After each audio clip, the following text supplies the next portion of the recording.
This is Ricky Cabello. I'm the goalkeeping director and one of the soccer coaches at South Lakes Soccer Club. And this is the Mas Football podcast.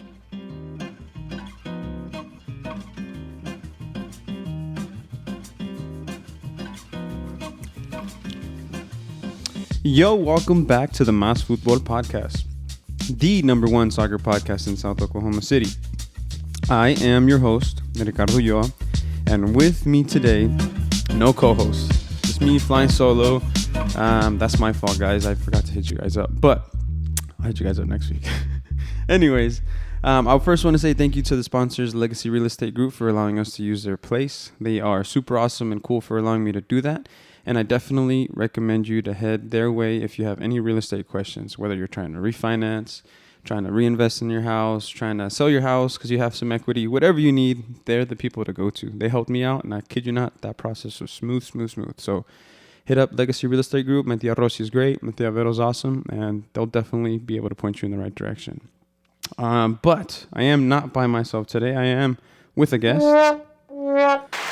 Sorry. I am with sorry, Ricky. I am here with the guest. This guy's been playing soccer for a very long time, and it seems like his goalie training is kicking off right now. The guy is a beast in the box, and you don't want to see him in a corner kick. If you haven't been yelled at him before, you probably will here pretty soon. Sorry, Ricardo. My guy, Ricky Cabello. Sorry. Let's do that again. Hold on. Ricky Cabello. What's up, my guy? Doing good, man. Just thank you for having me on, man. Really excited to talk to you. I've already watched a few of these, so nice. Pretty excited, man. It's so nice to have me on. Good to have you behind the mic. Yeah. I haven't been behind a mic in a hot minute, so this is nice. It's gonna be good to unpack the legend of Ricky Cabello. God bless it. No. God bless it. Please. No, I'm kidding. But for the people that don't know you, my friend, tell me a little bit about yourself and introduce yourself. Yeah, man. So I'm Ricky Cabello. I've played here.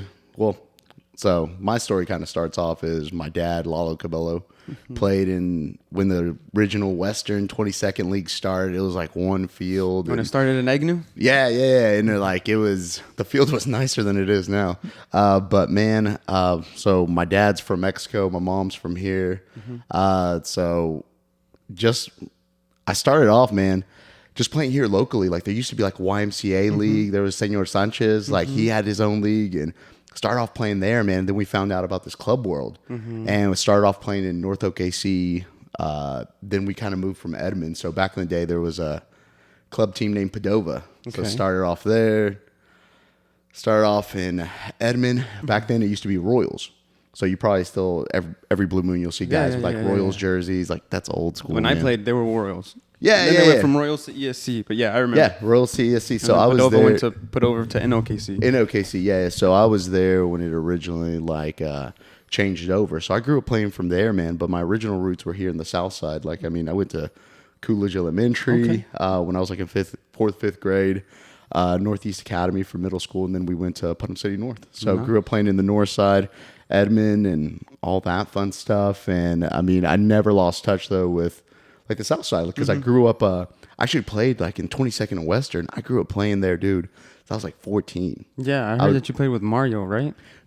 Well, that was my brother. That was so your my brother? brother played with Mario. So it was actually that was a really good group. It was Justin, Mario, Justin Chavez, Mario, my brother Kevin, and Jaimito.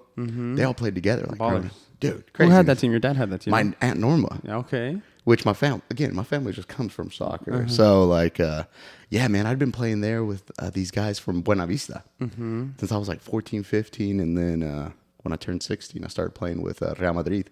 Okay. So my dad. At Western? So you were playing with men then? I was playing with grown men at 16. As a goalie? Yeah. Wow. Well, dude, have you met my dad? Yeah. My dad's nuts. I've never met him, but I've seen him. I've seen your friends. So yeah, man, that's kind of soccer where it originated from me. I have, grassroots here, YMCA, Sanchez League, then clubs started and kind of went from there, man. So it's kind of my story with soccer. It's kind of crazy how it all started. Never lost touch with here, man. I've always had a passion for Western and 22nd. You're still there? Are you still there? Oh God, no! I try to avoid it at all costs. Are you still playing this season? Well, I'm still on the team. Are you on Ronald's team still? Yeah, I'm still there. Shout out to Ronald. Yeah, our El Salvador team. I stopped playing this season, but I'm curious to see how it's smarter going. man than me. I guess they're doing good. They're like in 9th or 8th. Are they really? Kevin was telling me the other day, but no, you remember Colton, my college goalkeeper? Yeah, he's out there playing. Okay, Colton's good, man. Dude, Colton's a stud. Yeah, has he gotten better? Oh man, night and day. He finally got the fear out. So that's the biggest thing about Western is why I think, like, I'm not trying to toot my own horn. I got really good, really quick growing up. But again, you just said it. I was playing with grown men at 16. But I guess my dad was such a tough dude, made me so tough, especially when it came to goalkeeper. And I had great trainers. Like, I mean, I could talk about that later on. But I got really lucky in the sense of my dad threw me in there. Yeah. My dad's like, you got this. Like, these guys are better. Confidence. Yeah, you're better than them. Yeah. Like, go show it. Dude, because I remember playing, like, Acatic. Like, those dudes were freaking terrifying, dude. Like, I remember being 16. You're playing these grown Mexican dudes that are just like, and they're cheap shotting you. Yeah. Like, I mean, they're the dirtiest team. I played with them, too, when Macario played with them. Okay. Alex's dad played with them. Prime Gino played with them. Yeah, I was young because they're all family members of my mom. And when I started playing with them, I was young, too. And that's who had the team. Now it's Alex and, just Gino's kid and whatnot. But I remember that team. That was a vicious team. Oh, my gosh. So I'm playing against these guys like day in, day out. And you weren't any taller, younger, were you? Dude, I was skinnier, thank God. I was like 175 back then. Now I'm like 225, but no, man. No, I never, I've been this height since I think freshman year. It's just sad. But no, man, that put me at such another level. Because playing club, that's good. But man, something about that Western 22nd League, like it toughens you up. Something about playing against men. Yes. And they don't go easy on the little guys. No, I think they go harder. Worse on you because I would get cheap shot, and that's when I kind of learned. I still got a temper, but you can't go in there just trying to fight everyone. You're like being over emotional because I mean in club it was like Royals '88 we were badass and you can get away with things. You know?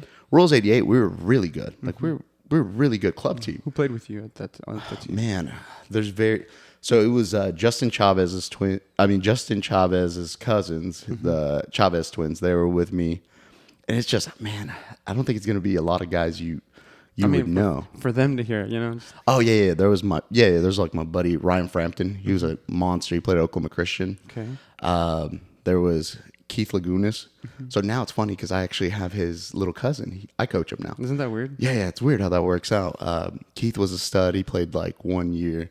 D1, I believe. There's like Jeremiah Huff. You remember Jeremiah? Yeah, I played with that guy. That guy had a shot on him. Jeremiah was in my club team. There was a Huff and Puff is what Dressel calls him. Yeah. There was Dane. Dane's a wild dude. I saw him.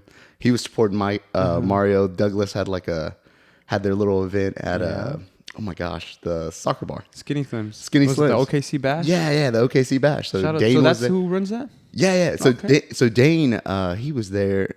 His brother's like one of the guys that like organized it. Yeah, man. So small world. So yeah, man, it was just a group of they were just studs, man. Like it's because back then club's not like now. Like now club soccer is crazy. Like, everyone has club. You've interviewed like guys from Newcastle, from what is it? Kansas City. Sporting. Our rivals, yes. Sporting, yeah. So I didn't want to mention them. But don't mention those guys. No, they're cool. They got a good group of guys over there. But no, like Sporting, you got Celtic is still there, Edmond. The little Southside ones that come up. Yeah, little Southside ones. Which, dude, that's awesome to see. Which I love seeing, like, the Southside guys, like the club players they bring. Like, man, because back then it wasn't literally on the team, the only Hispanics, and I mean, I'm mixed on my half. It was just me and the Chavez twins. And then we would go play a club team. Celtic had one Hispanic. You would play Tulsa. They had one Hispanic. And now you see these teams. That are all Hispanic. They need to be Hispanic to be competitive because I mean nothing against my Caucasian brothers, I'm half. So, but dude, when you have a mixture of ethnicities and different styles that come together, man, those teams are like, yes, they are. I've seen some that are now like really good. Oh, yeah, dude. Because you're coaching club now too, right? Yeah. How long have you been coaching the Cosmos? Man, I started back up. This is what you're doing now. What are you doing now? This is what I'm doing now. Yeah. What are you doing now, Ricky? So I actually work for a nonprofit. I do marketing for them. But outside of that, my love is coaching soccer. So I started back up. So my story coaching is kind of interesting. Have you ever, I know people can relate to this on here, but you ever just get burnt out with soccer? Yeah. You're just like done. Kind of. I hit that. Yeah, I hit that phase of like I was done coaching. I was still playing with like the first time you've hit it? Or have you hit this? I've hit it 2 different times. So I've hit one time where I just like got away from soccer. When like was I was still, man, probably like late 20s. After your college? Yeah, after college and, single. I was traveling for work all the time. So where I used to work at, I would literally be in a different city like every week.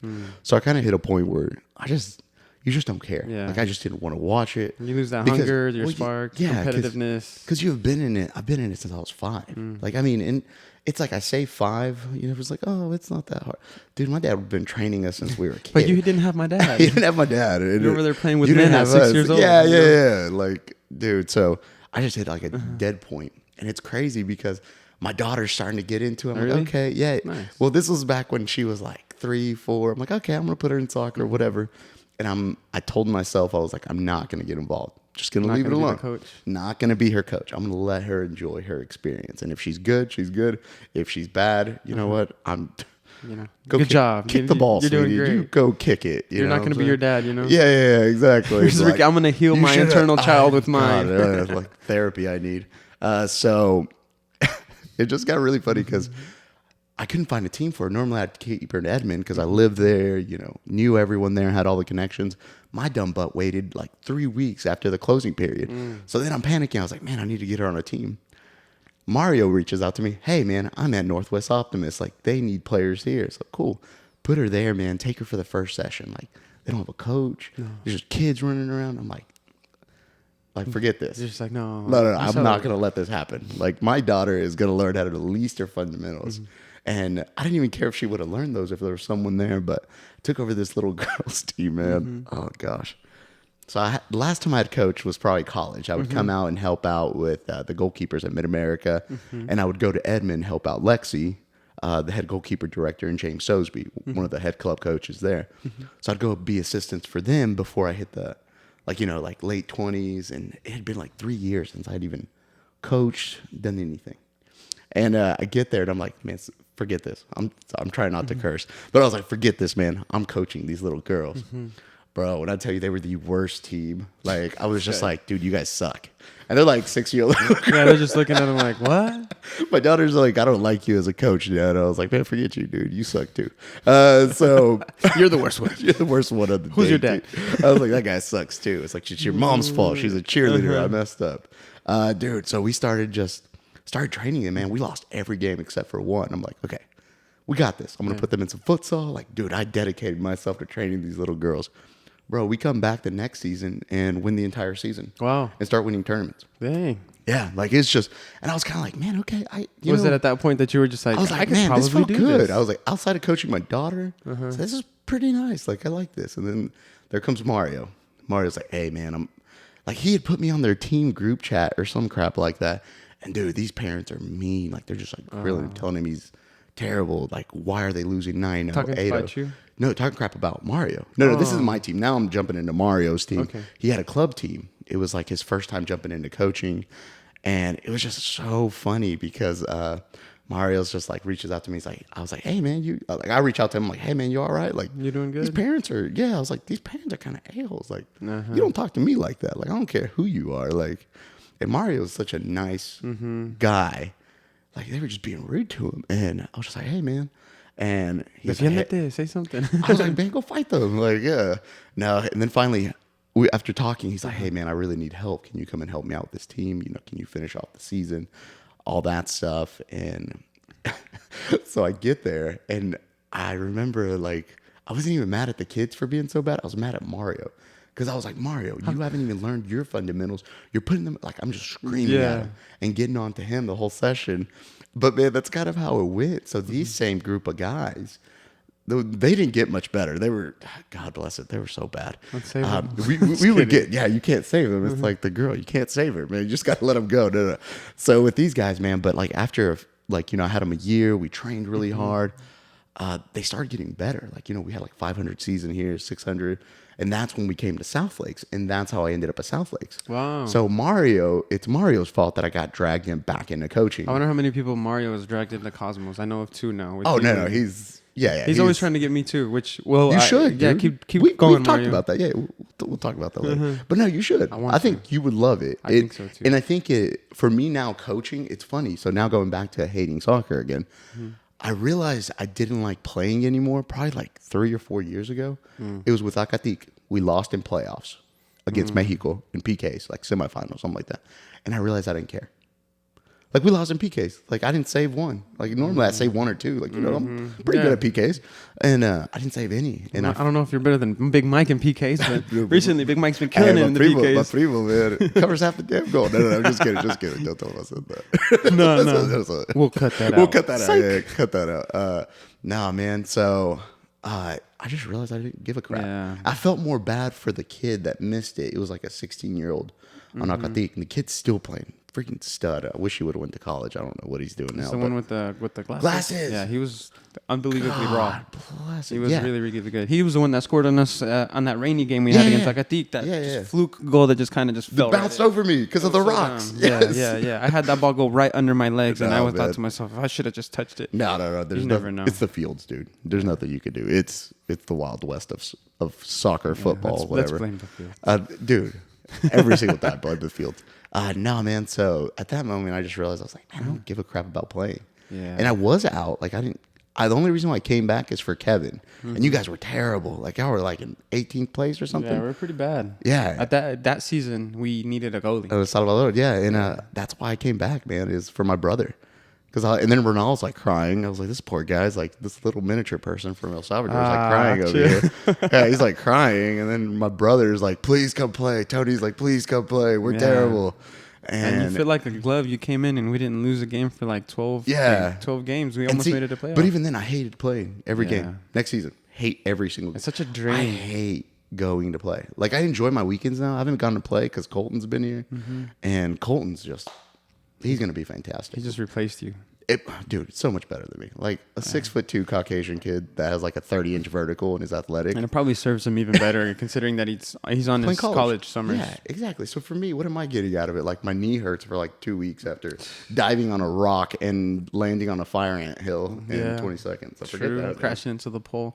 I mean, but there's beauty in going to play out there though. Like I dread it and it hurts for like 3 or 4 days, but there's just something about it. But it's like the getting there and just having pride. Yeah. And you get to be around your friends. Like, it's a unique atmosphere. I can't explain it because I've been in there. What I love about Western is I still vividly remember all the championships I've been in. I've been in 3. How many rings? You have 3 rings? Yeah. Got 3 rings there. I never got a ring. It'd be cool if they gave out rings, though, right? I know, they're on a budget, man. They give you like a cheap medal. You got like 2 a trophy. with Real Madrid, or they're all with Real Madrid? 1 with Real Madrid. 1 with Acatic? One with Acatic and 1 with Honduras, which they're not around anymore.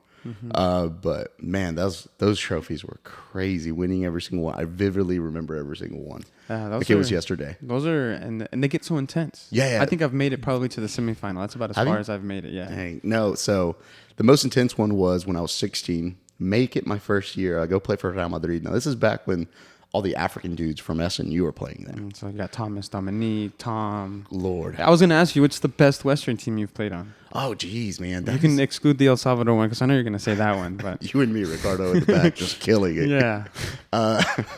Literally. Passing out. I hate 22nd. I was like, don't pass out, Ricardo. Yeah, no. Don't faint. It's only 110 degrees. It's only terrible. 110 degrees. No, man, probably, gosh, they're all. Is it your Real Madrid team or is it one of the Mexico teams? It had to be one of those two, or the Honduras team. Dude, those 3 teams, man, were so different. So I can talk about each one differently and the pros and cons. I don't know if there was just one that was flat out better. Probably that Real Madrid squad. Just because, dude, when I tell you those African guys are at a different wavelength, they're at a different wavelength. Like, they see the game like 10 steps ahead. And on top of that, they're smoking and drinking at halftime. And I'm just like, dude, these dudes are not human. Like, they got 6-packs, they can run, and they're like mentally strong. Smart. Like, you can like talk crap to them. You could tell them everything you want to say to them. Doesn't faze them. Yeah. They'll go score 2 goals on them. Yeah, they don't.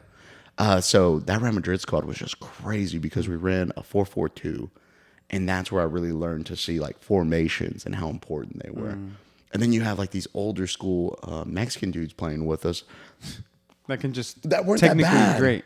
They could just move the ball. They were good to pass and you receive. Yeah, if you can do that, they're great. Yeah, man. So that Real Madrid squad was special, and we beat Acatic, and that was that old school Acatic that was like. I remember getting elbowed in the face, like cheap shotted in the knee. I was about to punt, and one of them came and like swiped my legs. Wow! And I was just like, "Really? Yeah, that's all I could say." And I was just like, "Man, I could have broke my kneecap." So that Real Madrid squad was probably the top one. Then probably number 2 was the Honduras. Okay. Because the Honduras squad was like, I had like 4 of my SNU teammates on there. So I had like Mikey Bray. I don't know if you've ever met him. Yeah, Mikey Bray was a stud in college. My buddy Marco. That's the older of the 3? No, he's like the middle. The middle one? Yeah, okay. he's like one of the middle ones. It's Mikey. Then Dude, they got a whole clan. The Bray clan? Yeah. Yeah, that's a clan, man. They got like, there's like 20 of them. I got to get one of the Brays on here. The Brays are awesome. Yeah. Matty Bray. Matty Bray. Yeah, MB10. I'm going to get MB10 in. Yeah. No, so man, that squad. But then they would bring these guys from Dallas. There was like 6 guys we'd bring from Dallas. When I tell you, they all play pro in Honduras. These dudes were insane. There was one called Gato. Really? Bro. It's like they were meant for those type of fields, right? Didn't phase them. Uh-huh. So I remember he would just tell me, he's like, hey, just punt it to me. I'm going to get by the box. In the championship, no, we played Real Madrid in the semifinals. He's like, just punt it to me. I was like, okay, I'll get it to you. Which is funny because with Honduras, the way I won to the championship was beating Acatic and Real Madrid. I went on. It's crazy how soccer does that. Or yeah. So I like punt it to him and he brings it down with his chest and he dribbles like 4 guys. And it was all the African dudes. And then he scores. And I was just like, at that moment, like, wow, that's like so high class. Yeah. And those Honduran dudes were just crazy because it was a mixture of us Americans from here and the Honduran guys from Dallas and a few local guys.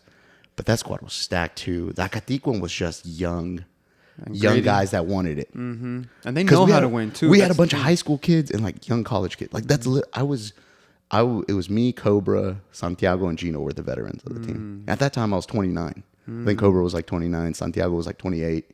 29, and then Gino, and everyone, all his nephews are on there playing. Dude, and they're young. It's crazy how that team is able to put a team of youngsters mixed with old people and seem to always make it out. Dude, pretty good. They do, and it's just like Gino, man. He has this aura about him, and that team Acatic just has so much history. Yeah. So like, man, I loved playing there. That was actually probably when it came to like atmosphere and being around people I liked. I like that team because I think I was an older guy. So it's like I was helping them out and like coaching them through it. And they were so much younger and stuff like that. And yeah, man, so those are my 3 championships. They're pretty good. They're pretty good ones. You deserve yourself a round of applause. Good for me, leaving with shoulder injuries and all that crap. The parties afterwards were much better than the actual like championship. So and then you went to PC North. So tell me, before we get into what you're really, really doing right now, at what point did you know you wanted to continue and take this serious? Like coaching or playing? Soccer. Like soccer? Like soccer in general. I knew since day one, man. I remember being little. So I lived in Mexico from like the age of like, when I was really little, we moved back there. My dad was playing a bit, working, whatever. And I would go back every summer, man. And it was every night. Like, I don't think that's around anymore, is we would just get out on the streets and play. Now, I thought I looked like you growing up my whole life, like really Hispanic. Now, I look white as hell. I didn't realize I was like pale and had freckles for the longest time in my life. Had strong genes. Yeah, jeez, I'm telling you, man, I look like her too. So, man, it was just in the streets every night. I remember my grandma, my dad's mom, her passion for soccer, like her love for it. We'd watch soccer every night. Nice. And I was like, man, I want to get there. As a goalie? Like you were playing goalie? Well, I was a field player. I was a forward at first. Okay. I'm quick, you know. I like to say I'm whitey. That's what I was curious. At what point did you like... So I took off one summer of soccer. My parents were weird, man. It's like they pushed me, but at the same time, if I was ever like, I don't want to play, they're like, okay. It was so weird. But when I was doing something, they pushed me. And man, once I started club is when I noticed this world. Because I was playing like YMCA and stuff. And those leagues and like the whatever leagues. It's recreational. It's for fun. It's not serious. And I was destroying everyone. And I was just like dribbling everyone, scoring all the goals. And I was like, man, I don't like this. Like, this is too easy. Once I got a club, it's very difficult. It's hard as heck. Because all these players are just as well trained as you, if not faster and bigger. And at that moment, I took that summer off, got really fat and out of shape. I was little, man. I was like 10, 11. And this club team needed a goalie. I was like, well, I don't really feel like running right now. I'm getting a little out of shape. So I became a goalie. And then my dad being a goalie, it just kind of... Your dad was a goalie too? Yeah, my dad is like... Dude, I still have the older generation, like 50s or 60s. They'll come up to me in 22nd, like every weekend. Can't make this up. Go there. And they're like, Hijo de Lalo Cabello? I'm like, yeah, Hijo de Lalo Cabello. They're like, man, he's way better than you. I was like, man, screw you, dude. I was like, yeah, forget you, dude. They'll still tell me how good he is and how much I suck. So My dad was a goalie too. Yeah, oh, for real? Yeah, he played at Western. He even won himself a goalie less scored on in the B division. Heck yeah, dude. So after he Heck couldn't yeah. be a forward and he wasn't getting playing you become time, a goalie. he became a goalie. Yeah, and that's why I became a goalie for a little bit too. Dude, yeah. it's a terrible position. Is it? What made you want to? Because they say the crazy people stick with being a goalie. It is. It's man, I don't know if I could say that because then I'll get in trouble for it. But Say. my Brazilian, so my best friend's Brazilian, and he always had a saying that all goalkeepers are like crazy or gay. He's like, okay, why are you gay? I don't know. I never got that. weird. But he's like, you guys are kind of feminine, but at the same time, you want to fight everyone. I was like, well, that makes sense. Like, it's confusion or something. That's because the guys, I don't know. Yeah, exactly. So I was like, kind of makes sense looking at all the goals. This must be some Brazilian thing. Yeah, you're either scoring goals or getting scored on. Getting scored on. Yeah, You're either straight or gay. It doesn't makes no sense, but okay. No, but man, like goalie, I think I fell in love with being a goalie because of the challenge. You're never the guy that anyone likes. You're going to get blamed on first. You're kind of isolated because I'm actually like an extroverted introvert. Like you know me, I'll talk to everyone. Intro, okay. Yeah. So I'm like super like everywhere. But dude, I love being by myself. I go eat lunch Okay, I can see and that. dinner by myself. I just don't want to talk to anyone. Or I'll go like do stuff by myself just because I want to be away from people. But when I'm around people, I'm really excited and really happy at the atmosphere or whatever. But that's kind of explains a goalie. And it's different, man. It's just a hard position. It is a hard position. Because I got to be good with my feet and with my hands. Mentally, I got to be there. I make one mistake. You can make a mistake 30 times a game. Yeah. People are going to back you up. Me, I make one mistake. That's a goal. Yeah. And then you got to, and it's one of those things where you got to kind of be humbled at the same time, which at times I am. But, you know, I can't blame everyone else. Sometimes it is my fault. And all I can do is like, my bad, guys. I screwed up pretty bad. And I can't make that goal up. The only thing I can do is make a save. So I think that's why I love being a goalkeeper so much. The mental aspect of it, the difficulty, it's more risk. Yeah, and very little reward. Being that one guy that's not allowing you to score, that's me. Yeah, exactly. And that's a good feeling too. Is like you know, because you have guys who you can intimidate, or you have great challenges, and being like, that pain in the ass. They're on that 1-on-1. They look up and they glance at Ricky, exactly. and they're just like, no, like the other day, man, Rafa gave me like the best compliment. which one? Rafa Bonelli? Yeah.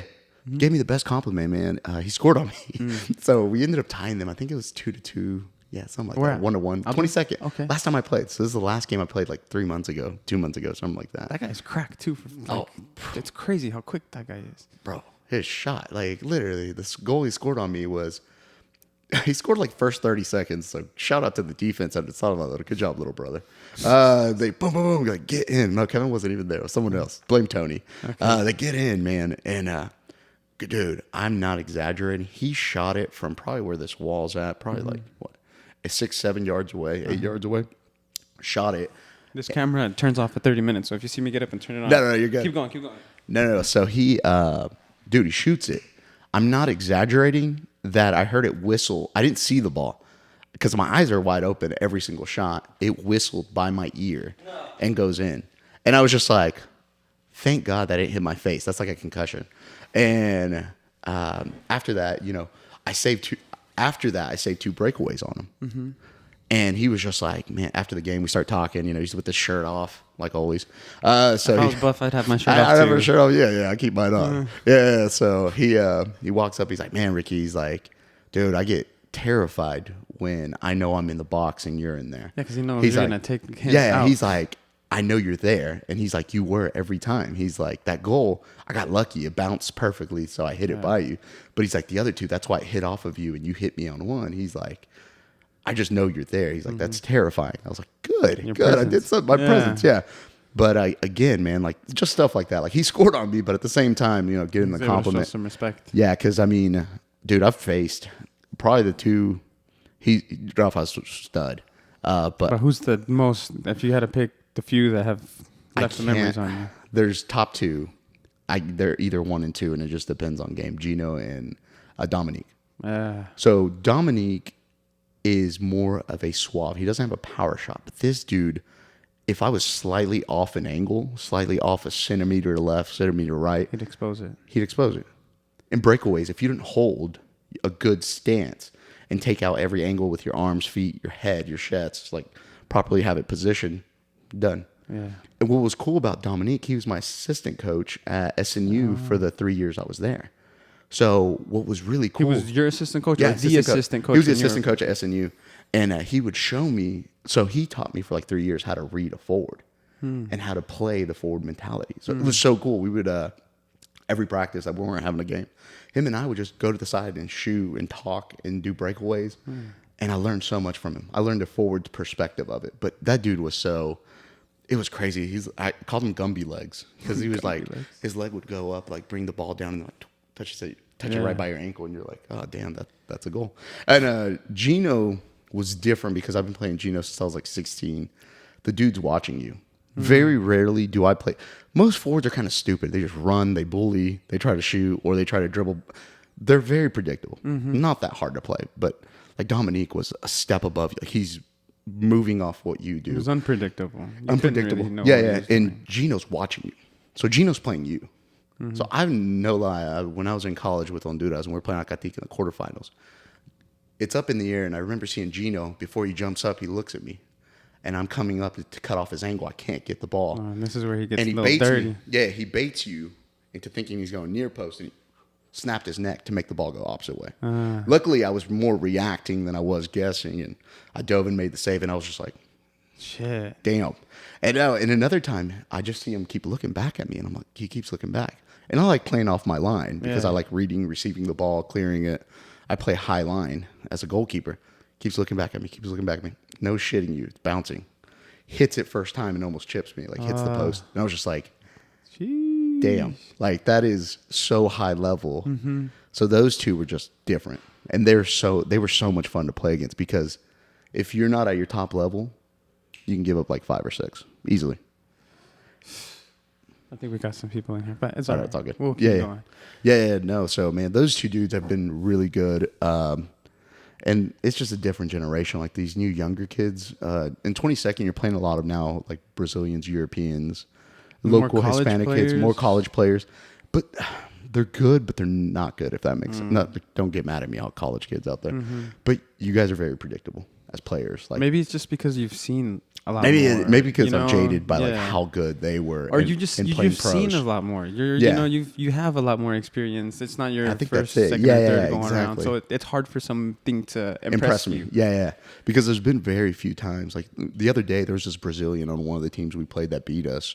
He was really good. Like that was finally a player where I was like, damn, dude, this dude's good. Like, but other than that, man, that probably is it. Probably jaded by like how good. I think so, because there are some really great players out there. But I mean, you're talking about 2 elite players as well. You know, with Gino and Dominique. Gino and Dom.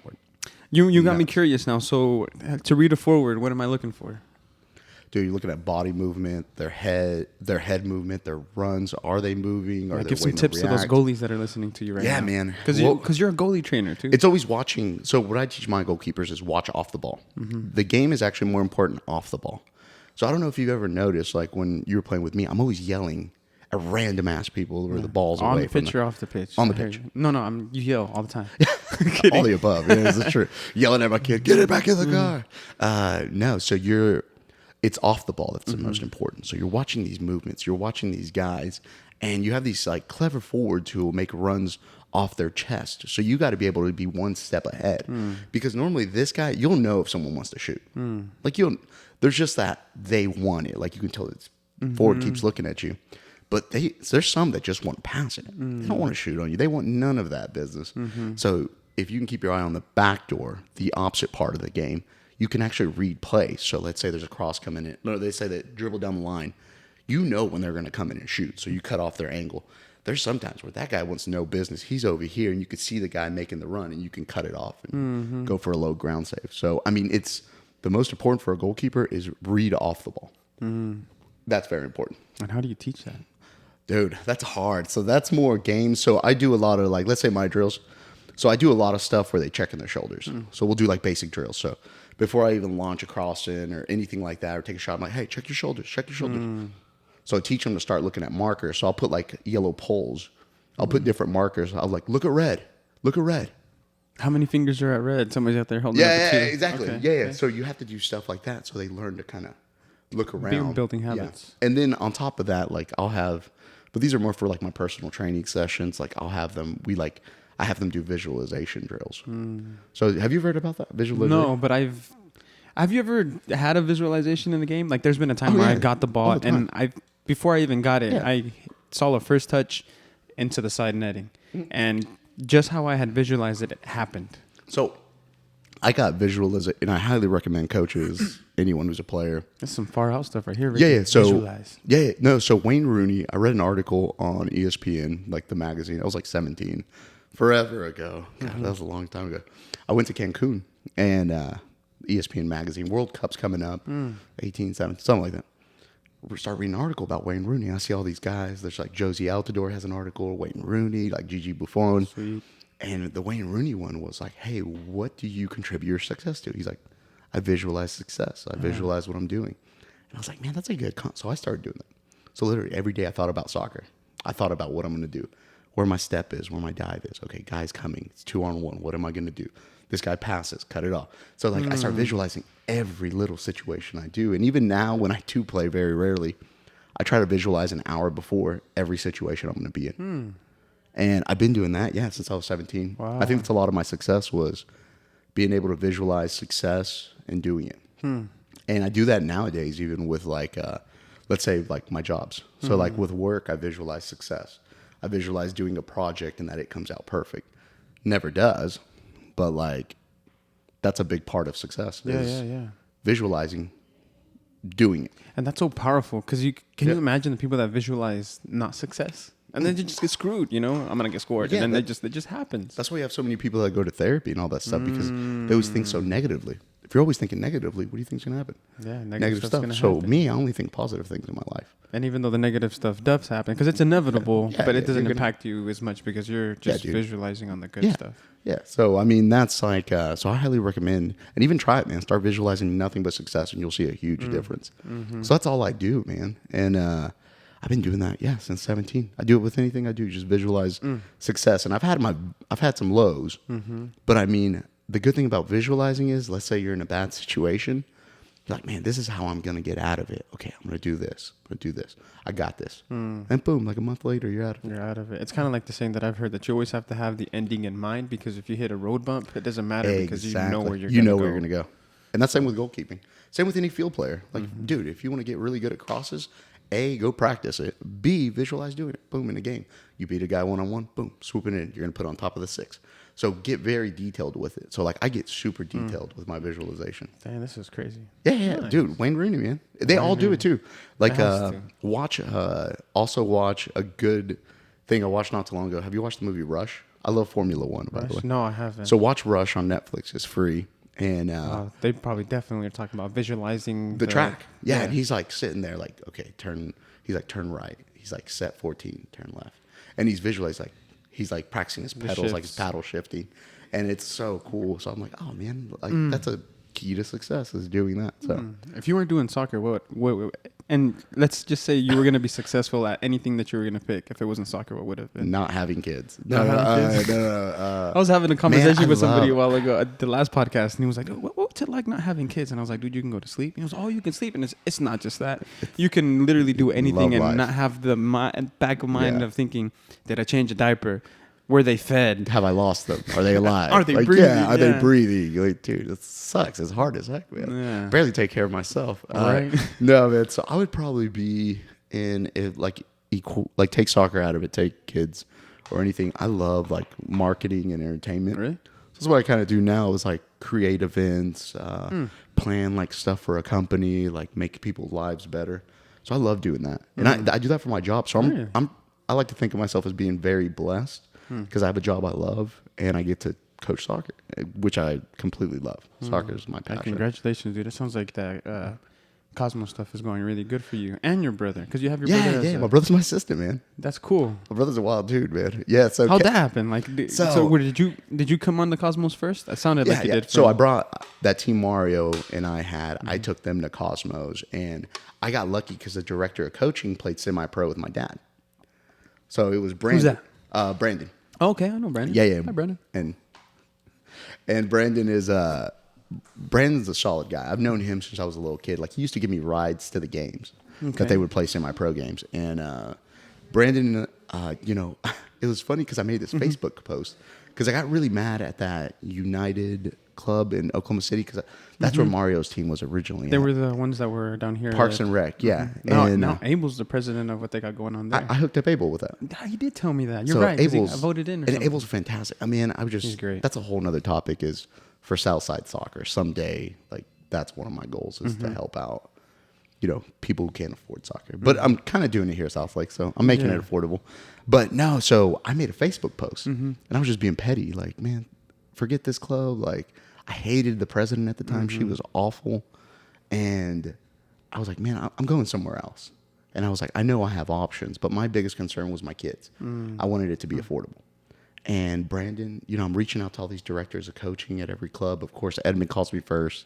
I talked to my connections there, and I'm like, they still want to do full price, which there's like $195 a month. It's nuts. Where do you live at the time? I lived in Edmond, Deer Creek area. So for me, it would have been convenient, but most of my players are Southside. But you were worried about your players. Yeah. And finally, man, I was just like, started talking to these directors of coaching at different clubs, and the one that stuck out to me was Brandon, because I was like, hey, man, these are my terms. Like, I want this and this and this and this for my team, and he agreed to everything. Awesome. And I was like, I don't want the super commitment of being like super involved with the club at the time. Yeah. So I was like, I got my daughter. Bella's still playing at that time. And I'm like the assistant coach of her team. Then I got my club team. And then after that first year, man, like a coach got fired. I took over for him, finished out the season. My reputation there grew because, I mean, at the end of the day, I know I could be kind of an a-hole, but I am actually really positive. Kinda? I'm just kidding, bro. I'm listening. Huge. No. Anyone else on here like, man, Ricky sucks. Kinda? Like, you have Ricky on That there? is a pig. I was like, just because I told you sucked at a game or during coaching, I was like, don't use that against me. I'm just being honest. I was being honest there. Nah, man. So it just kind of worked out.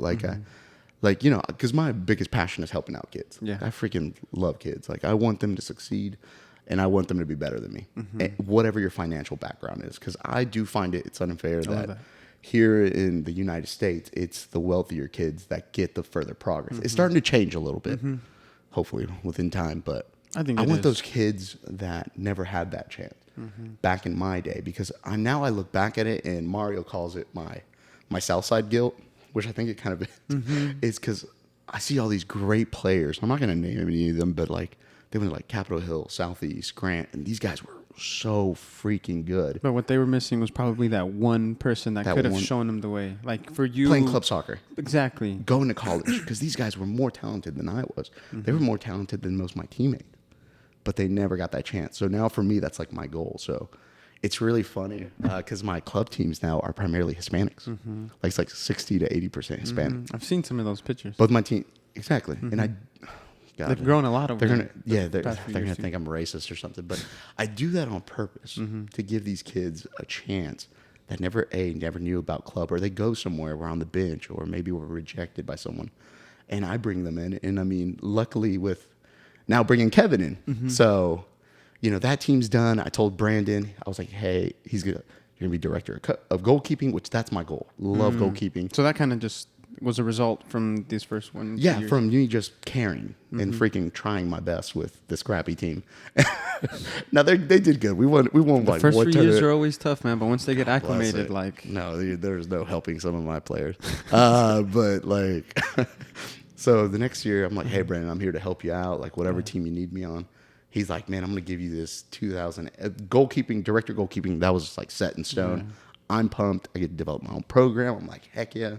That's what I want. That's the ultimate goal. Last year? This was last year? Yeah. So I barely became director of coaching. I've done it one full season. Nice. It's gone fantastic. But the Red Bulls, man. Yeah. So he's like, I need you to coach a team. It's like, all right. I was like, damn it. I was just wanting to do goalkeeping, like goalkeeping. That would have been nice. Would have been awesome. And it's still, I'm doing what I love and not taking up all my time. He just gave you more food on your plate. Yeah. And he's like, man, I got the 2008 second team. And man, I had watched this team. They were awful, like terrible. Who's their coach? He showed up and who coached you guys? No, yeah, that's a whole other subject. But man, I was just like, dude, this team sucks. Tryouts come. literally have no players. Like half of them have quit from that team. He had an 18-man squad. 9 of them quit. And then boom, barely any kids came out of tryouts. And I'm like, man, I got 13 guys. And I'm like, man, this sucks, dude. But you know what? I persevered. I'm going to deal with what I got, and I'm going to teach these guys to the best of my ability. But I got goalkeeping. So then here comes Kevin. Like, hey, bro. You just needed to help. Yeah. I was like, hey, bro, you want to be my assistant, run sessions? I got goalkeeping stuff. I got family stuff. Like, you want to jump in? What do you say? And you're going to get paid. Like, I'll give you half. We split it half and half. Cool of you. It's Kevin. Yeah. He's like, yeah, man, that's great. Like, yeah, dude.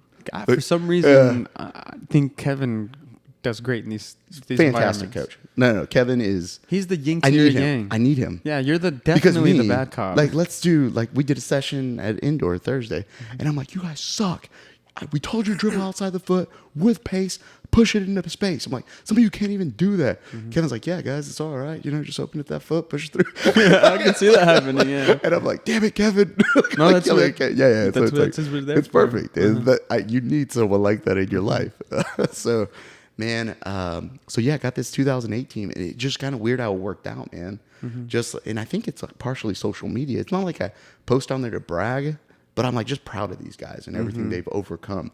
And random players started coming in, like, and it was all Hispanic kids, like, hey, we don't have a team, like, or they're like, hey, we barely found out about club because hey, you played soccer against my dad, and exactly, I saw you at 22nd, or kids would come up because I got, Veto, Benny, Benny, yeah, his little brother, mom, Aiden plays for me. Aiden's baller, dude.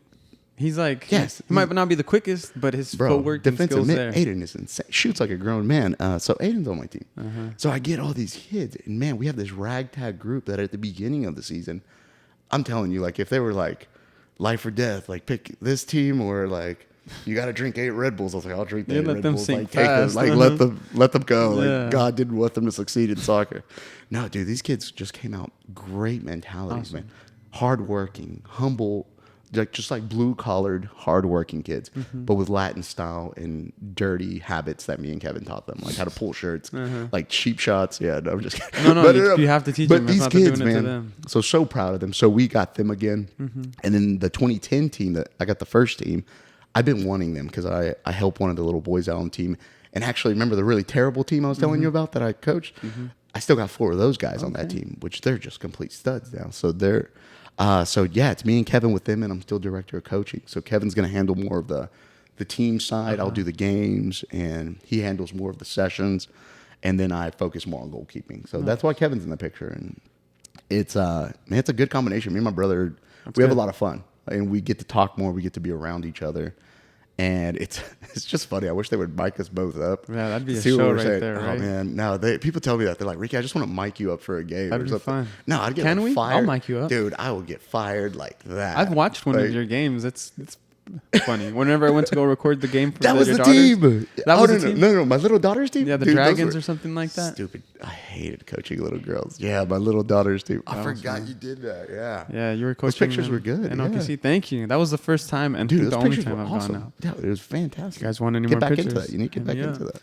Yeah, that's cool, man. Yeah, so that's where I'm at now, and like a lot of my players are like, I hate to, say people are lower income, higher income, whatever. But it's the reality of what we live in. And times are hard, man. So I do have a lot more. Dude, I'm telling you, that's a whole other topic, right? That's like government podcast you need to do. Right. No, but yeah, man. So I still got a lot of those lower income Hispanic kids from just different areas of town, man. It's just like a mesh of just players, man. But I mean, me and Kevin, one thing I know now that we're good at is we're good at coaching. We're good at development. We're good at the beginning process and the end process. And we have kind of a formula that works. So, and we relate to these kids well, man, because you get a lot of these, like, a lot of conversations I've had with coaches, like, oh, this generation sucks. And it's always these dudes like 40 and above. Nothing against the coaches 40 and above. But still, like, they can't relate to these guys. And I'm 34, so it's not like I'm pretty close to 40. You're 34, dude? Dude, yeah, I know. I act like I'm 12. That's the bad thing. But, man, we relate to these kids well. We know how to talk to them. We like the same music, like the same dances. And I think that's a big part of it is one thing I've learned about coaching because, you get a lot of these coaches that just separate themselves from the team, which is so weird to me. You got to be able to speak their language. You got to be able to relate to them. Like, and they're like, well, be careful. Don't relate. No, screw that. Like, I want to know what their parents are like. I want to know what's going on in their life because it could affect their game. At the same time, I want to have a relationship with these kids. I want to know what they're going through because it gets real, man. Like, I've had those situations already where, their parents call me. They're telling me there's this situation going. And then I'm having like a 30, 40-minute conversation with them during practice, and they're like crying. Yeah, coaches are different, man. You're able to say things, connect to kids at a different level than a parent. And I'm not a parent. Yeah. And you're not a parent. You're an adult that has a kid that comes at them with a different perspective. But, I mean, people hold their coaches that they've had in their lives at a very high regard. You're probably just a step down under your parents. Yeah. For coaches, for you, do you have anybody that have been up there that have impacted you? I got a few guys. I got first one's Lexi. Love Lexi to death. So he's a former Energy goalkeeper trainer. He's been my trainer since I was like 14, 15. Pelon? Alexis. Yeah. Okay. Alexis Versailles. I think I said that right. I still call Lexi every month. We still text. I still get sessions from him. I really look up to him, and he's always taught me so much. And during college, and even like after I wanted to dabble with coaching and then quit it, he would still invite me to sessions. Like, hey, Ricky, come out, man, if you're free, if you're in town, mate. It says mate. He's English though. He's like, come out. But man, I always respected his like sessions. He was so attention driven, which I loved. Because as a goalkeeper, the more you pay attention to details, you're going to get better. And I learned that from him. And I just loved it. I loved his personality, his grit. He would tell me I sucked. But at the same time, he'd be like, man, Ricky, you're having a terrible session. Like, you know what to do, so get your crap together. And I'd be like, well, yeah, he has a good point. He's not lying. Yeah, he ain't lying. I was like 16, 17, and loved him to death, man. He's taught me a lot about goalkeeping, running a session, good mentality, structuring stuff, and always staying learning. I think that's why I respect him a ton, is he's always learning. He's like, you're never going to learn everything, Ricky. He's like, keep learning. He's like, there's never going to be one person that's just like, man, that's the guy. He's like, I'm learning every time. Like, he would take classes, like he'd teach me a new technique, and we'd have conversation. I'm like, man, I don't agree with that. He's like, okay, this is why I agree with it, Ricky. And he would tell me, he's like, you don't have to do it. But he's like, this is why I'm going to start teaching this. I'm like, man, that's a good way to look at it. Yeah, you have to be able to mold yourself to the new things that are going on, because the second that you think you know everything, you're done. It changes. Because you're not open to learning and all that jazz. And there's so many classes and resources and levels and licenses and all that jazz. And it's finding your own style. So that's one is Lexi. And then there's James Sosby. He's still coaching. He almost had a heart attack and passed away. That's a whole other story. But James Sosby was my coach for first year club. Hated him. We didn't get along because I was a little kid and I didn't get what he wanted out of me. But as I got older, I got him my last year of club in ESC. Completely loved him, man. Like, his mentality, it was such a high level. Like, he's like telling me how to build up from the back. He's telling every position what to do for that formation. I was like, man, that's pretty badass. Like, I love that. You have to have and like that. And then he would have me come out kind of like Lexi. So if I was doing a keeper session with Lexi, the next night I'd go with James and just be his assistant. And I did that for like 2-3 years. And man, I remember he would just be like, all right, Ricky, we're working on this today. I want you to work with a defensive mid on the movement. I was like, oh, okay, I can do that. Yeah. And then he'd get on to me. He's like, no. I want to remove from this gap to this gap. Explain the why he's doing it, Ricky. And I was like, man, okay. Explain the why. As from a goalie, you know exactly why. It's the why. And it was every position. So he'd like nitpick what I did. And he's like, okay, put a session together. We're going to work on crossing. And I'd be like, what? He's like, put a session together. Just put me on the spot. Nice. And man, those two guys so those two guys have a huge impact on my coaching career. Obviously my dad, but my dad already knows that. But and lately I have a new guy. So I've known this guy for like 2 or 3 years. It was, they call him Guti. He's a Panamanian national team goalkeeper trainer, and he coaches a pro team. He got his licenses from Atletico Madrid. I spent 4 days with him at a camp, and dude, their philosophy in Europe of goalkeeping is insane. How is it different? So goalkeeping isn't a position. It is a philosophy. It is a belief. It is a love. It is a passion. They literally, in Atletico Madrid, you know what they do? They have a session, 30 minutes warm-up session. And I got my warm-up from that. I do the same type of warm-up. You warm up for 30 minutes, then you do an hour of just playing goalkeeping. So you do sessions that are realism. So you see a lot of these BS, like I'm sure on Instagram or I'm gonna throw Facebook, a slippery tar mat and I'm gonna throw it. No, And those aren't that bad. You can use it for good sessions, but it's like where they're laying it perfectly in the corner and they're like diving. And they have them run to the other side and diving across. Looks awesome, but never in my damn life has a ball perfectly been placed at one angle. I saved it, went back into play, and I had to dive and make another fantastic save. Never happens in my life. In games, it is a stagnant ball. It is, boom, being shot from here or on movement. You make the diving save. If you do not have good hand technique and parry it away, you pop it back in, a second one's coming. So you teach to that. So it's realism training. It's realistic gameplay. In game situation. And I'll send you his page so you can watch it and you'll see what I'm talking about. It's none of this BS of like diving over stuff. Like that's bullcrap. So any of the goalkeeper trainers listening, stop doing that, dude. You're making your goalkeepers worse. You're gonna hurt them. You're gonna hurt them. Move that chair.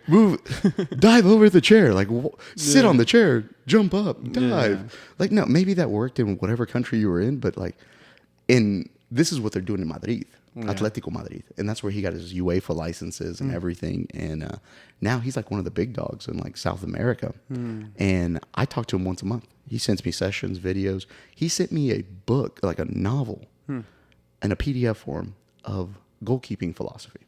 Wow. Just goalkeeping. Like how? Which one was your favorite philosophy? The mental aspect of it, of being positive and believing in yourself. Huge. So you have to believe in yourself. And that's half my trainings is I'm tough. Like I'll be like, hey man, you can make that save. But I was like, you got this. You're better than that. Yeah. So it's the developing the mental aspect of it. And that was probably my favorite part because I use that all the time. Yeah, because you can kill a defender if he was on your team and you were just beating him down. But if you're not able to be like, hey, good job, keep your head up, you're doing this and this right, you also have to be able to build them up.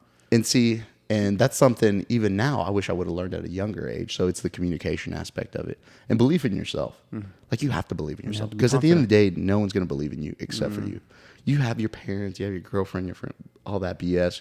But at the end of the day, you have to believe in yourself. And it's the truth. And it's for my goalkeepers, I try to do that. I'm like, hey, believe in yourself because the biggest setback I see in goalkeepers is the non-confident ones. Once your confidence is gone, you're done. Like I've had games where I lost my confidence and I'm like a nervous wreck. Like I'm dropping the ball, I'm making bad mistakes, and I'm screwing up, and I'm in my own head.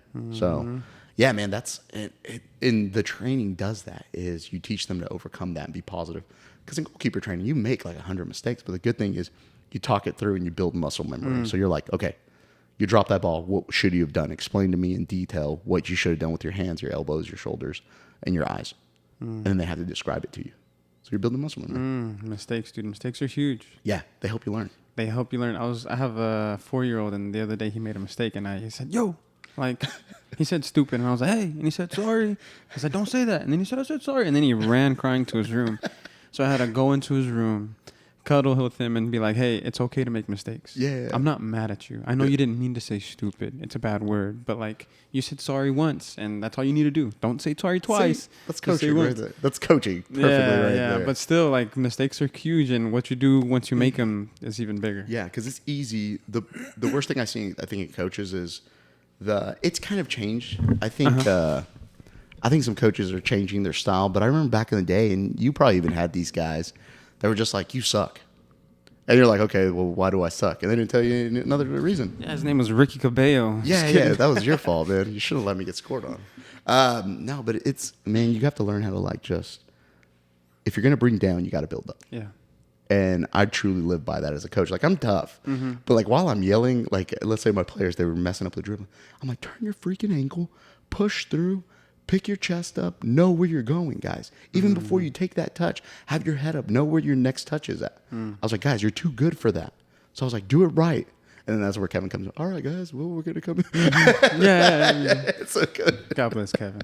Kevin's the best, man. Love my brother. But yeah, dude. So it's just for goalkeeping, like, man, talking to him is so revolutionary because I never thought of it like that. Like, because I was the same way. I was like, well, let me just teach him how to catch, dive, whatever. And man, after talking to him, like my sessions are completely different. And just how I map it out, how I'm going to teach them, what I'm going to teach them. Like this week, we worked on explosion drills. So it's going to the second save. So it's boom, I had him extend out, make a hard save, and then boom, I throw a ball out. So they got to hurry up, pick up their head, and I'm teaching them a hip roll technique to boom, burst into it in different levels. So yeah, it's super complicated, but I'm doing this with like a little 10-year-old little girl, and she can do it. Nice. And it's crazy. Yeah, man. So it's just, learning from those three people has probably been the biggest. Obviously, my dad, but my dad, whole different ballgame. That's a very raw It's a and dad. basic Yeah, way of teaching you compared to. But those three dudes, Lexi, James, and Guti, have been like huge to my career. There's other guys along the line, so if any of them get like butthurt about it, you're cool too, whoever you are. But like those guys have been great too. Like I've had some fantastic. I was truly blessed to have I've always had good coaches. My worst coaches were probably my college coaches, actually. You think so? Worst coaches I've ever had were my college ones. Sad to say. Because you would think you go to the college level, you get some guy who's like up here. Other than that, they've been garbage. My club coaches were fantastic. And my adult life coaches. Crazy how that works out. Man. You would never think that. Could you see yourself maybe being a goalie trainer at a college or anything like that? If I had the time, I would love to. Time. I don't think people underestimate how much time, especially as coaching club. My wife, Club's tough, man. Yeah, she was telling me you should do coaching, and I told her, I was like, you're out every night until 8:30. That's what I was trying to explain to her. You don't like me working late, and it's all about the family time. But the second I start coaching, it's 2 to 3 days a week. Yep. Our weekends are gone. Your weekends are gone. And the only time you have is summer. But by the time summer comes around, we're already prepping for the next season. So that's what I'm doing right now. July is prepping. Like we're literally gonna watch film after this, and it's tough, man. Because like me, I have 2 daughters from 2 different women. Be smart out there, gentlemen. Dude, and they use that against me. Like, well, you don't care about your daughter. You're always coaching. And I mean, shit. I'm like, no, I love my daughters. Like I bring them to my practices, my games. But you sacrifice that one-on-one time, man. I mean, it's used against you. And it sucks. But I mean, it's my passion. It's what I love. I know I'm a good father outside of soccer. I know I'm a good father. Like I bust my butt to be a good father. And I mean, but coaching's my love, and I make money off of it. I get to make money off of what I love, and I get to help these kids succeed. So for me, it's worth it. And if you have a partner, it's something. I would say maybe start off small. Just do like an academy team, or maybe just get like a rec team. See if it's for you, and let her get like an understanding of it, and then from there, kind of move on. So that's what I would recommend. It's a good way of going about it. Yeah. And then what I think is cool now is that you named off 2 or 3 coaches that were pivotal for you. Now you're that person for some of these little guys too. Yeah, and I hope so, man. Yeah, because I mean, I hope so for them in the future, and kind of just helping them. And I'm trying to teach, because a lot of this stuff is crazy. I didn't learn till later in life. Like a lot of stuff I didn't get till, luckily Lexi taught me a lot of stuff when I was like 14, 15, 16, 17. But even then, that's kind of late. That's late. For the professional level, yeah. And that's why I could never make it. I didn't have that mentality, or whatever these guys have taught me, I'm already teaching them at like 10, 11, 12. Like I'm like, or some of them are 8. Like one of them is Roy. Roy's kid? Dude, Darian. He's a goalie? Woo, Really? yes. Darian's like 8. Boy. I got some sessions of him, man. Yeah. That kid is 8 years old. Oh my. I put him through grown-up sessions. Really? Because the beginner that I do with younger he's too advanced for it. And he's going to get bored. So I have to push him. He's not going to grow. So you have to have him literally play against older people, or if not men, kind of like you. Well, I have a good little batch of these young, like 8, 9-year-olds. Dude, they're going through adult sessions. Like they're doing what some of my goalkeepers are barely learning at 15, 16, 17. Damn. They're already doing that. That's crazy. And even I'm kind of worried, because I'm like, man, once they turn like older, what can I teach them? They're going to know everything I've taught them. But maybe by then, they'll be more prepared to go do something else. Yeah, man. So watch out for him. He's a 2013. He's playing up a year, which that's big. He's smaller is the bad thing, but the kid is, man. Yeah, he's not afraid. Dude, the kid, I do drills with these kids where I have them hold a ball, and I'll put a ball up. They have to catch it and take it out of my, like, I won't fully kick it through, but I'll put some pace on it so they can feel it. Kick a kid through the net. Yeah.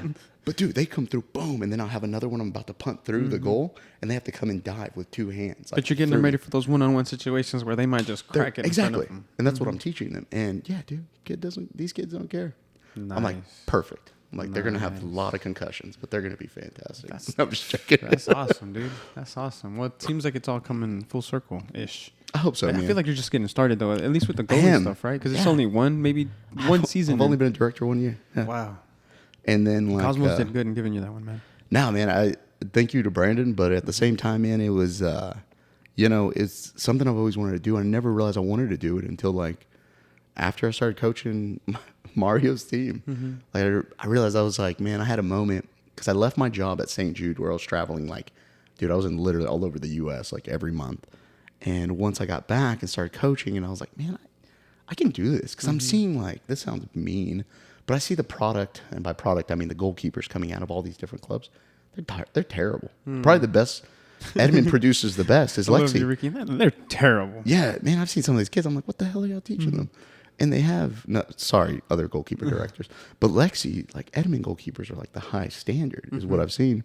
And I'm seeing all these goalkeepers, even though we're playing nationally, and I'm like, I can make goalkeepers better than this. Like, I can do this.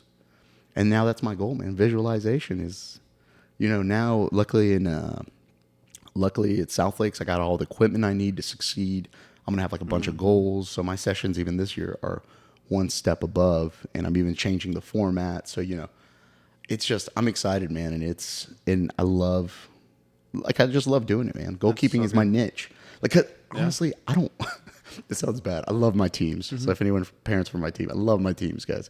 But I don't, like, if I didn't have to coach teams, I wouldn't. I'd just do goalkeeping 24/7. Because that's your bread and butter. That's what I love to do. That's you. Yeah, and but luckily I have my brother, and I still love the team aspect of it. I love the, the challenge of this coach is doing this. How do I overcome this? How do I push my kids? That's but as fun. a specialty. But as a specialty, and it's such a hard thing to find, because you can get a guy.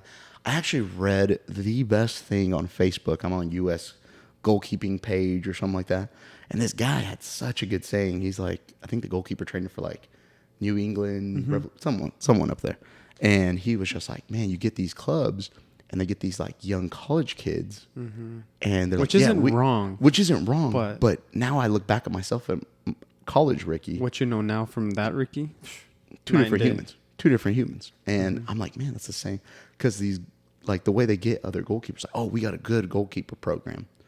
But what are they really teaching them? They're having them dive over a string in an unrealistic situation, which that's a whole nother topic of diving over something. You're teaching bad technique because you're actually teaching them to arch and then down when you want them to actually go up and explode and be building height and speed. Yeah. Makes sense. So, man, yeah, I don't know. I'm just hoping my goal is to match Lexi someday. Okay. Like to match his goalkeeping like style up there. For my goal, for you, Lexi. Yeah, exactly. Like he knows this. I tell him that all the time. But my goalkeeper is to be the best in Oklahoma. Nice. That's the goal. And I mean, if I have to start him at 6, 7, 8 years old, I think you can do that. Yeah. Definitely do that. So as a director of goalies at Cosmos, you're responsible for all the goalies? Well, that's the tough part is, yes, I am, but it's only if you commit. Like, I'm not going to go big. Commit. So my club's weird. I have a trouble getting the girl goalkeepers out. Guy goalkeepers are all in. So guy goalkeepers, I got everyone out there. They're good. The girls I only have that I consider mine are Presley, like the 2012, the 2009, which Briley. Holy crap. I got one girl. She's a stud? Bro, she's like 5'10" already. 2009, so she's like, what, 13? Yeah, she's like 5'9", pure athlete, just nice. Kid's crazy. And then the 2008, and that's it. I don't train any other one because they don't come because it's club pays for it. It's free. You got to come out and show me you want it. And me, the way it works with personal training, it's tough. It's only for my goalkeepers. I have like 2 or 3 from other clubs, but I make it just for mine. And that one-on-one time, those sessions help more of like I nitpick everything they do and make the little them habits that can change. So with that, and then also I try to go to games. It's hard, man. That's why I don't like having teams. Because if I didn't have teams, I would go to more games, watch my goalkeepers, and coach them in a game standpoint. But it's really hard. So I try to... Yeah, because you can't go to one, and you can't go to all of them, basically. Yeah, you can't. So it's so I have my sessions that I offer throughout the week, twice a week, then do my personals on weekends, and then try to go to games and watch those goalkeepers that are like priority. Now, this is why you can't play at Western anymore. Dude, and I don't want to. And see, because this is more important to me, and it's more of a passion. You're impacting people's lives. Exactly. Because at Western, I'm not. I just go. I get scored on like 3 times, then I drink like 3 beers and go home and watch Netflix. And lay around because you're hurting all day. Yeah, then I'm hurt. And then the next day at work, I'm like limping, going to an executive meeting. Did you get in a fight? Like, basically. Like, yeah, man, this Brazilian dude kicked me. Right. But, man, it's just... being the goalkeeper director for me is like so fulfilling. I love every piece of it. Nice. And hopefully I can make like a bad A program with like good standards. I think you are. And I'm trying to make it more organized. It's just like, it's weird. You're always trying to like make it better. You're like, man, that didn't work out. That actually kind of sucked. Okay, I need to do Is this. it just you, or do you have any goalies? I do. I have so George is one of. I just brought him on for staff. He's so a goalie. Yeah, and I'm going to teach him how to be more of like the beginner academy goalkeepers because I want him to get his feet wet, learn how to teach the fundamentals, then kind of move on. I have Darren. He's one of the dads of, and he played at SNU back like in the 80s, 90s. He's an old school style goalkeeper. And then Erin, she's like in the Air Force. And That's what I was going to ask you if you had any girl coaches. Yeah, and I got one girl coach. So that's my staff, and they do more of either they assist me or they do more like the lower level goalkeepers and help me out with that while I get like the higher level ones. So it sounds kind of greedy, but No. I mean, but it's your program. You Yeah. have to kind of shape it that way, and then eventually, once you start building up your coaches to a curriculum that you might like, exactly. you can then pass those on, and then maybe just find other ways to grow it. But you have to train them. Because definitely, like they have to like meet my standards. Because I'll be, if I see them doing something I don't like, I'm like, hey, do this instead, or try this, or do this, or add this to it. So, which kind of sucks because at times I have to be the expert, which I'm still learning. So it puts me in a tough spot because I never want to act like the know-it-all because I'm not. Like I'm still learning. So but like being a person that's coming from experience, you know, you can. Yeah, and it's just tough, man. But before we do, like throughout the week, I'll give them like the set lessons. So I'm like, hey guys, so today I want y'all to focus on breakaways. So break down the technique. If you have any questions, let's meet 10 minutes before the session. I'll run through it, but have a session plan. Because we have a standard 20 to 30 minute warm up. So you don't even have to worry for 20, 30 minutes. We do the same thing every time, which is going through all your fundamental catches and building that muscle memory.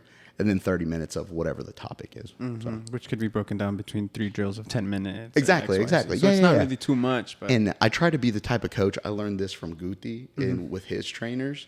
And a camp I've worked before is they let the goalkeeper trainer express themselves. And what that means is you get to do your sessions and be creative, but stay on topic and teach them relevant. So that could be just like last 10 minutes, pick a drill. Yeah, exactly. So we do a lot of like reaction drills. So those are really fun. So we'll get together and do like reaction. But I'm like, hey, you got an idea for goalkeeper trainers? My trainers will come up to me like, dude, I have an idea for a good like reaction drill. All right, this good drill. Cool, let me see it. And they explain it to me and they show me. I'm like, that's pretty good. Let's do it. Or if they show me, I'm like, okay, let's add this and this to it. And I think it's a good session. And they're like, okay, cool. And then we do it. So I never act like I'm a dictator or anything. I let them express themselves, but I do keep an eye on them and make sure they are doing what I want. Nice. So, yeah, because we'll have a meeting here at the end of July and we'll go over every single technique. What you like, what didn't you like, how could we do it better, exactly. What do you want to see different. And I love getting their aspect of it. I'm like, hey, so what didn't you like about this? And they'll tell me.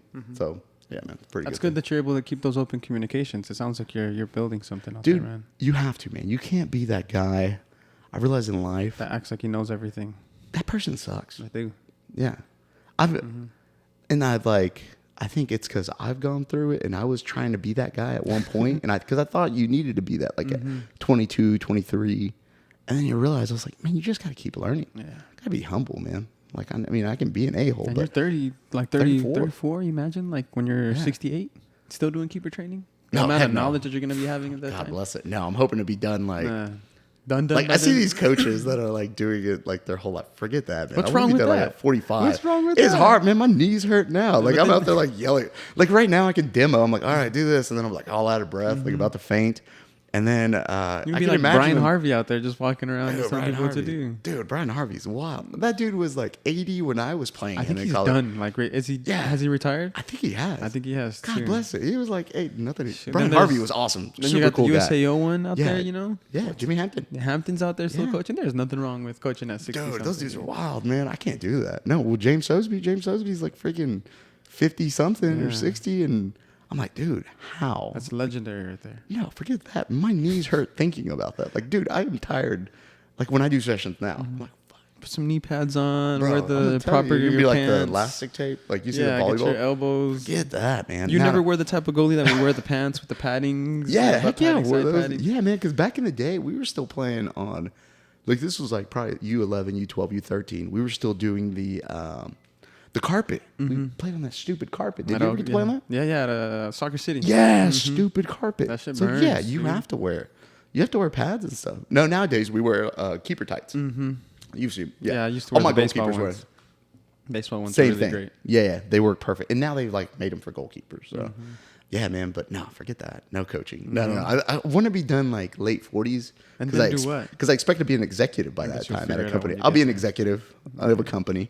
So that's the goal. Watch me not be an executive. Still be But you could be an executive for some type of goalie training company. But man, that's the goal. Hopefully someday soccer can become 24/7. Yeah. But I don't know what that looks like. I'm just starting off. Like even right now, I'm trying to figure out like I'm terrified to figure out my schedule. Yeah. Freaking terrified. I don't know how I'm going to make the games for 2 teams, so Kevin's going to have to help me out with that. It's kind of how I am when I go out and I don't want to look at my bank account. Like, terrified. I just want to keep going out and not look at it. Bro, I went hard on June. I partied so hard because July, now I got to like buckle down and start preparing for season. Then when soccer season starts, it's go 24/7, so you have no time to have a good time. But isn't there like some type of beauty to traveling to tournaments and just staying in hotels on the weekends? Dude, I still love it. Did you ever get to travel? I did, and I loved it. Right? I loved it, but I don't know what it's like being from a coach's perspective. It's probably even fun. There's 2 types of coaches. This is funny. I got this question last night from someone. They're like, "So what type of coach are you, Rick? Are you the one that goes out and like hangs out with the parents, drinks some beers, or do you just go to your room and like don't communicate with them?" I was like, "I go and drink with them." But it's like you set a fine line. So you can party pretty hard. But then you got to wake up the next day and be like, hey, what's up, guys? All right, let's focus on soccer. Yeah, no, man. This is so bad. I've had one where I went to a tournament. We partied pretty hard. But this was like my college teammate, Bayless. He lives in Dallas. I partied with him and his wife. Stayed up till like 3 in the morning. Had a game at 10 a.m. That's not so bad. It could have been 7 or 8. I like woke up, showered, chugged a gallon of water, drank like 3 energy drinks. I'm like, I'm good to go. It's game time, baby. Like we're gonna win. We're in the semifinals, right? Dude, go to the wrong freaking fields, which are 25 minutes away. So I showed up late to my own game. It was so bad. Get there. Hungover. I called one of the parents. Yeah, dude, there's a picture of me with an energy drink, like telling them what to do with a backwards cap on, pink shirt, like just dadding it up over there, looking like a rec coach over here. Matching T-shirts. I'm wearing like New Balances with tube socks and jean shorts. Yes. And I'm like, all right, man, let's get it, boys. And then like my players are talking crap to me. They're like, Coach, you had fun last night? I was like, shut up. Just get in the dang drill. It's like, you better win today. Mom told me you were throwing up, Coach, last night. I was like, Mom, don't worry about what they told me. She got in like that night was funny because I got a bunch of pictures from the like parents.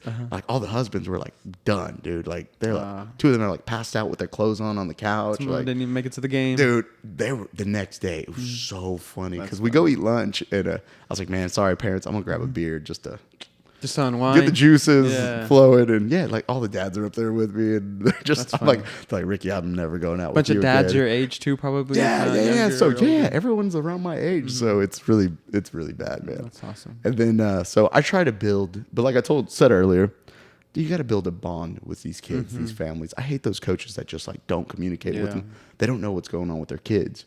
Because there's several instances even at South Lakes, like the kids are more open to me than they are to their own coach. Like, hey, coach, I'm having this problem. Like, all right, well, let's talk through it, man. Like, can you talk to my coach about it? I'm like, well, you got to do that. Like, well, he doesn't communicate or whatever. I'm like, well, geez. And how do you say that? Like, dude, just quit being a dick. Yeah, I'm like, I'll go talk to the coach. I'm like, hey, man, your player wants to do this. And then you're like interfering and have them hate Stepping on somebody's toes. Exactly, man. And it's just so if I give that advice, I mean, that's a sign that you're doing things the way you're supposed to, and people have confidence to be able to come up with you with that stuff. So I think that shows that you're doing some good stuff. And you have to, man. This newer generation of kids, like the younger ones in high school and lower, they're more emotional than we are, and they have more access to social media. They know what's going on in the world. Not like I feel like I still grew up a little bit sheltered because social media was barely coming out, like the communication and knowing what's going on.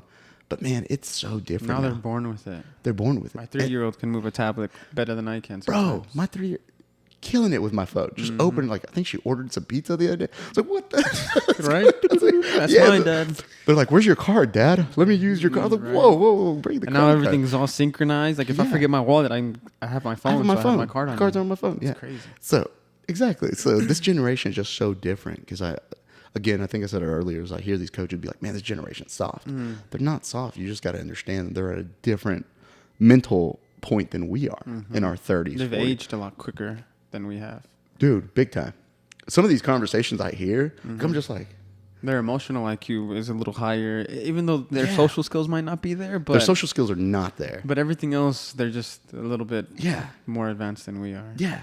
it's crazy, man. So you got to like be, luckily I've been through so much. Like even I tell them, like give them life advice. I was like, don't do this.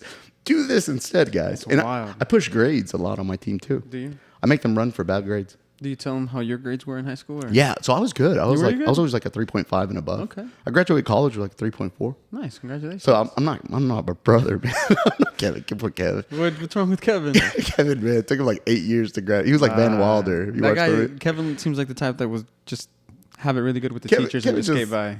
He was just LIVIN, baby. He was just living. He was like Matthew McConaughey. He's just live. It's Kevin. But no, man, like for me, it was just grades are a big deal because I know. Yeah. Because I'm going to be honest with my players. I was like, look, only 0.7% of you guys might go pro. I was like, look around you. Do y'all know what that is statistically? And some of the guys will be like, yeah. It's like one kid. And then my 08s are like, yeah, they're like dumber. But so these dudes, so I'm like, maybe one of you. Maybe. If that. That's a big maybe. What do they say? Like 1%, 10% go to college, play at least to play college ball? 1.8. 1.8. Imagine that. You know, like if you made it I to even play told them. college, you're a baller. And I know? told them, and I even told them that I was like, and that's also one of my other goals is for my goalkeepers to beat out these Europeans and South Americans coming in. Dude, they're coming to take our jobs. They are. And I told my boys, I was like, you're not as good as those Europeans coming over. And because how many foreign guys have you had on here? Nothing against the foreign guys. No, sorry. not a lot. But look at how many Mac U has signed. You know, Perfect example. I was about to bring up Mac U. Perfect example honestly, right there. because when we went, a lot more locals. We might have had one or two foreigners. And you guys made a bang. Now it's like 10, 11. You guys made a bang with locals, which is a big deal. Yeah. You know, bringing Kevin back in, you know, Rafa. When I was there, it was Pollo, Benny, Yeah. Reese was there, Daniel. Irvin, Gallegos, Yeah. De Leon, and I'm leaving out a whole bunch more. Yeah. But yes, And we only you had guys 2 or 3 made a foreigners. bang with locals. And I think my brother was a good addition. I think that was a big part of the team. And, but man, it's like I told them, dude, I had the 05 group, which they're all like juniors and seniors now. And I did a session with them and I pulled them in. I'm like, you guys are not there.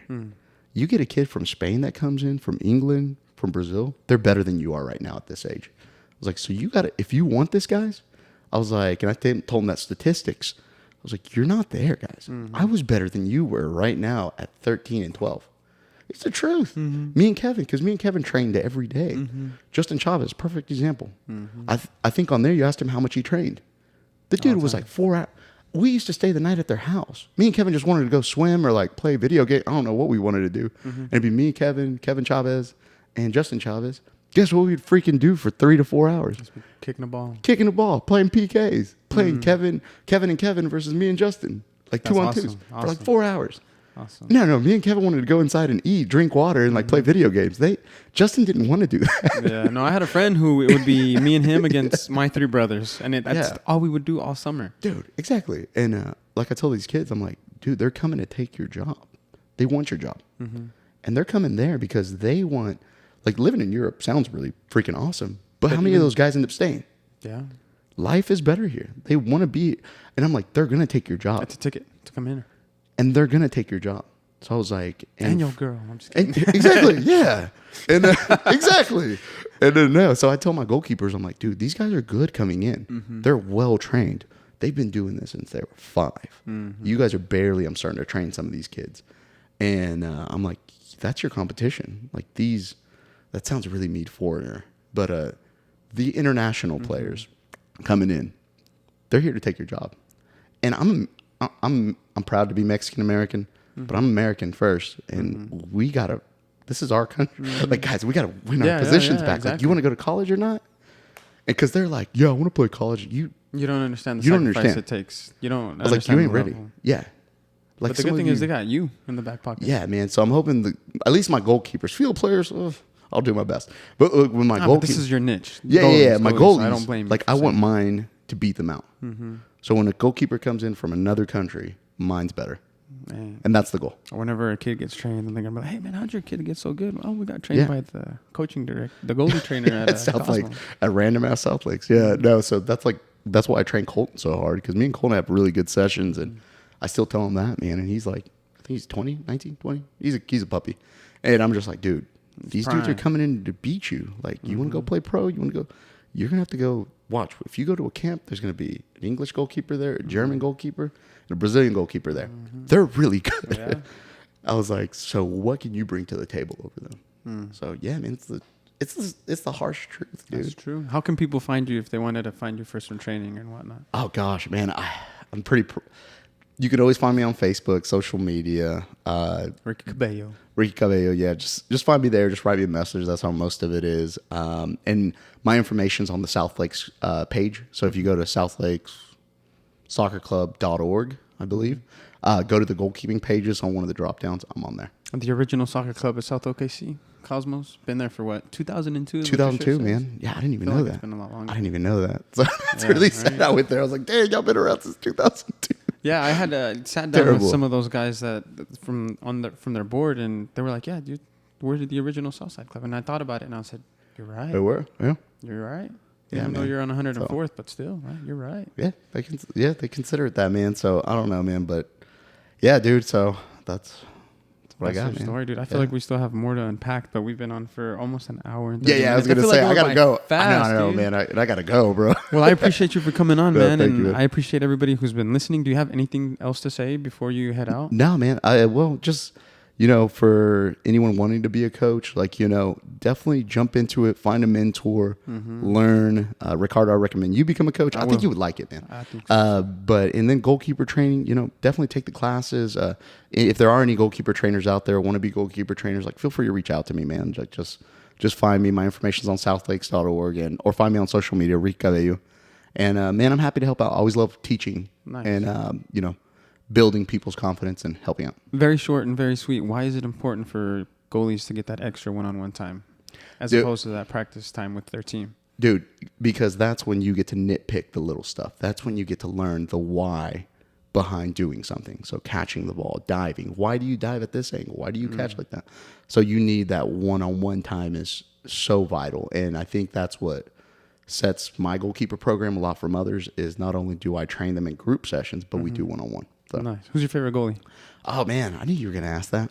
I have to. Generationally. Okay, it goes. Oliver Kahn was the first because I remember watching him for Germany. Dude, looked like a vicious, mean guy, dude. Crazy. Just old school, just crazy. Grit. Like late 90s, early 2000s. Then it's Iker Casillas.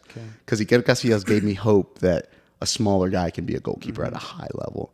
And Casillas wasn't the greatest. He's a great shot stopper, terrible in the air, but love the guy to death. Good with his feet. He was probably that new generation that started using their feet. And then recently, Courtois, man.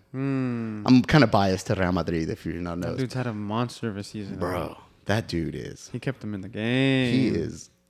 He's special. Yeah. And he went from, what was it, Atletico Madrid. See, that's the same for a lot.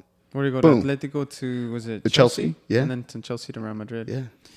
Wow. Atletico Madrid. See, that guy Guti. That's where he got his licenses from. Yeah, same philosophy. Crazy. Nice. Yeah, so. Well, dude, I appreciate you for coming on. The listeners, I appreciate you guys for listening. Hopefully you guys were able to pick something up from Ricky. And if you guys need some goalie training, send them his way. You guys are not going to regret it. Yeah. So, thank you, Ricardo. I appreciate you, Ricky, man. I appreciate you guys for listening. Thank you for tuning in. Stay tuned for the next episode of the Mass Football Podcast. Peace. See you.